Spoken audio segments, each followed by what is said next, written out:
Selamat malam, kami dari kelompok 9 akan menjelaskan presentasi tentang manajemen rumah sakit yang disusun oleh Ai Sukasti, Abdil Azaria, Indirwan Mulyadi, Purwo Saktiaji, Gumina, Ibnu Zulfikar, dan Widya Esaman. Apa itu manajemen rumah sakit? Manajemen rumah sakit adalah melaksanakan upaya kesehatan secara berdaya guna dan berhasil guna dengan mengutamakan upaya penyembuhan dan pemeliharaan yang dilaksanakan secara relasi dan terpadu dengan upaya meningkatkan dan mencegah serta melaksanakan rujukan.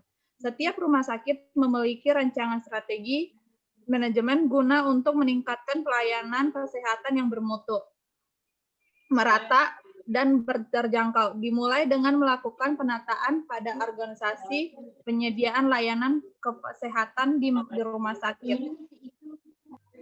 Strategi manajemen rumah sakit. Dalam strategi manajemen rumah sakit biasanya meliputi 1. Sistem seleksi, 2. Perencanaan, 3. Pengadaan, 4. Penyimpanan, 5. Distribusi obat di rumah sakit, 6. Mencegah resep keluar. Selanjutnya, sistem seleksi. Sistem seleksi atau rekrutmen adalah proses penarikan sejumlah calon yang berpotensi untuk diseleksi menjadi pegawai atau dapat juga dikatakan sebagai upaya pencarian sejumlah calon karyawan yang memenuhi syarat. Terus tujuan untuk rekrutmen adalah menemukan pelamar yang berkualitas di mana para calon pelamar tersebut akan diseleksi melalui beberapa tahapan tes yang cukup panjang. Langkah-langkah sistem seleksi, yang pertama, perencanaan sumber daya manusianya, penentuan jabatan kosong, terus informasi jabatan, penentuan persyaratan jabatan, lanjut lagi ke penentuan sumber dan metode sistem seleksi dibagi 2, sumber dan informasi internal dan eksternal karyawan. Selanjutnya perencanaan. Perencanaan merupakan proses yang menyangkut upaya yang dilakukan untuk mengantisipasi kecenderungan di masa yang akan datang dan penentuan strategi dan taktik yang tepat untuk mewujudkan target dan tujuan suatu organisasi. Ada 2 alasan mengapa perencanaan diperlukan, yaitu untuk mencapai protective benefit, yaitu merupakan hasil dari pengurangan kemungkinan terjadinya kesalahan dalam pembuatan keputusan, dan positif benefit, yaitu untuk peningkatan pencapaian tujuan organisasi. Selanjutnya ada langkah-langkah perencanaan rumah sakit. Yang pertama, analisis situasi. Yang kedua, mengidentifikasi masalah. Yang ketiga, penentuan tujuan program. Yang keempat, mengkaji hambatan dan kelemahan program. Yang kelima, membuat rencana kerja operasional. Kemudian ada manfaat perencanaan rumah sakit. Yang pertama, melalui perencanaan program di rumah sakit akan dapat diketahui. Yang kedua, tujuan program di rumah sakit dan bagaimana cara mencapainya. Yang ketiga, jenis dan kegiatan yang akan dilaksanakan untuk mencapai tujuan tersebut. Yang keempat, struktur organisasi rumah sakit yang dibutuhkan. Yang kelima, jumlah dan jenis kualifikasi staf yang diinginkan dan uraian tugasnya. Yang ketujuh, sejauh mana efektivitas kepemimpinan di rumah sakit. Yang kedelapan, komunikasi serta bentuk dan standar pengawasan yang perlu dikembangkan oleh manajer dan perlu dilaksanakan. Selanjutnya, ada pengadaan. Pengadaan merupakan suatu proses kegiatan yang bertujuan agar tersedianya sediaan farmasi dengan jumlah yang cukup sesuai dengan kebutuhan dan pelayanan. Kriteria yang harus dipenuhi dalam pengadaan sediaan farmasi dan pembekalan kesehatan adalah sebagai berikut. Yang pertama, hanya membeli sediaan farmasi dan perbekalan kesehatan yang telah memiliki izin edar atau nomor registrasi. Yang kedua, sediaan farmasi dan perbekalan kesehatan dapat dipertanggungjawabkan. Yang ketiga, pengadaan sediaan farmasi dan perbekalan kesehatan dari jalur resmi, yaitu pedagang besar farmasi, industri farmasi, apotik, dan lain-lain. Ya, selanjutnya proses pengadaan dapat menjamin ketersediaan farmasi yang baik, jumlah yang cukup, harga yang sesuai dan dengan standar kualitas yang diakui. Pengadaan yang efektif dan efektif dapat menjamin tersediaannya informasi terkan sesuai dengan waktunya. Terlaksananya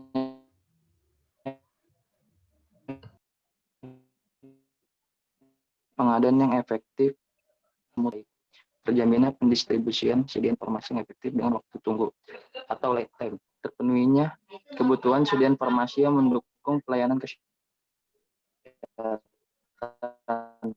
Tersedianya sumber daya manusia dengan jumlah dan kualifikasi obat menjadi rasional sesuai dengan pedoman yang telah penggunaan obat yang benar. Penyimpanan oleh kepala instalasi farmasi, farmasi.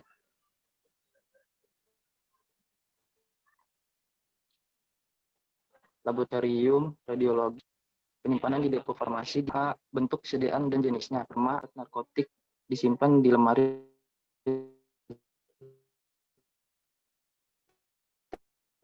terpisah, tertutup, perangkap dua dan terkunci, terpisah, tertutup dan terkunci. Yang ketiga, sesuai abjad. Yang keempat, sirup dan larutan obat minum ditata sesuai abjad. Yang kelima, injeksi dan infus obat ditata sesuai abjad. Yang keenam, salep, lotion dan powder ditata sesuai abjad.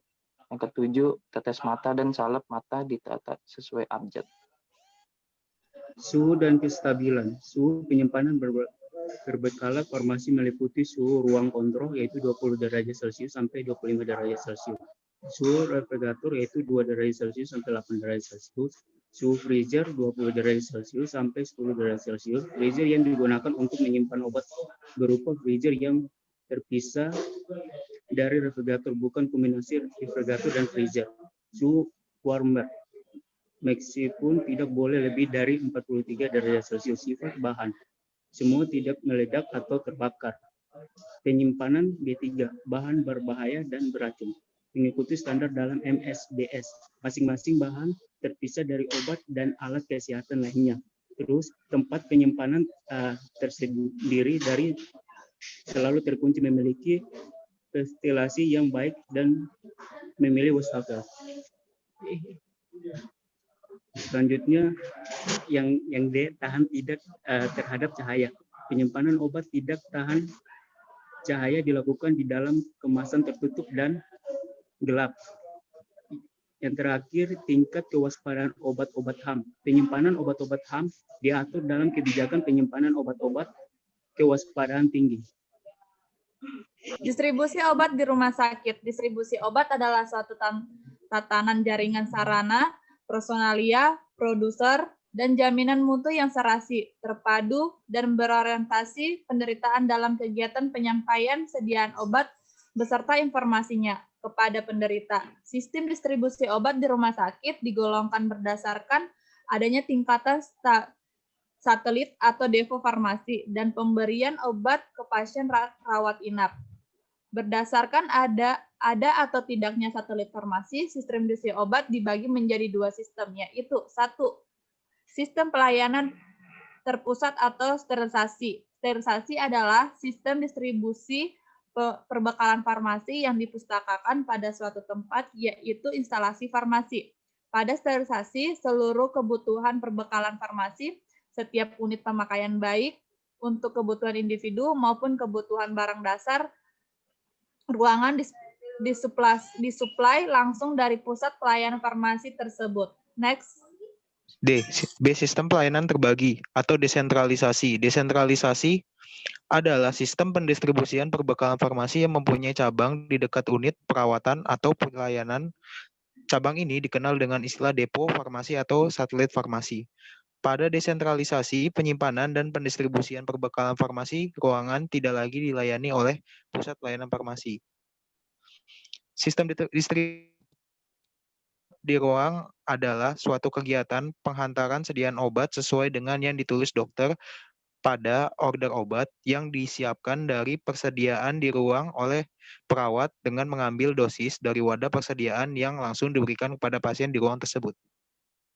Mencegah resep keluar. Instalasi farmasi rumah sakit atau IFRS merupakan pengelola dari salah satu aset terbesar dalam suatu rumah sakit, yaitu obat-obatan. Setelah dilakukan berbagai macam tindakan pengendalian, hal terakhir yang harus dilakukan adalah mendistribusikannya kepada pasien rumah sakit tersebut. Distribusi ini dilakukan dengan perantara resep dokter yang selanjutnya diproses oleh IFRS. Ini dapat menjadi suatu masalah karena bisa saja pasien tidak menyerahkan resep tersebut pada IFRS dan memilih untuk menebusnya di tempat lain. Hal ini berpotensi mengurangi pendapatan dari penjualan obat rumah sakit dan menyebabkan dead stock dari obat yang dikelola di instalasi farmasi rumah sakit. Selanjutnya,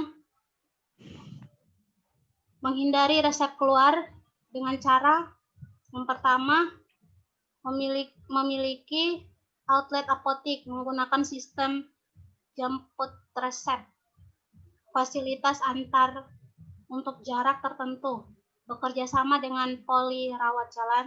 Yang kedua, meningkatkan pendapatan instalasi farmasi rumah sakit dan rumah sakit, sehingga meningkatkan kesejahteraan pegawai.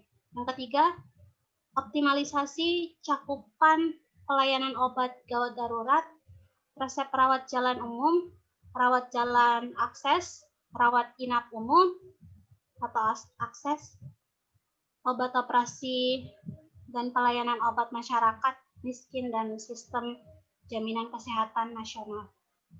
Yang keempat, meminimalisasi pemberian obat yang tidak tepat waktu dan meminimalisasi medication error untuk keamanan dan keselamatan pasien. Yang kelima, meningkatkan pelayanan farmasi sesuai dengan standar yang berlaku. Sekian dari kelompok kami, kurang lebihnya mohon maaf. Wassalamualaikum warahmatullahi wabarakatuh.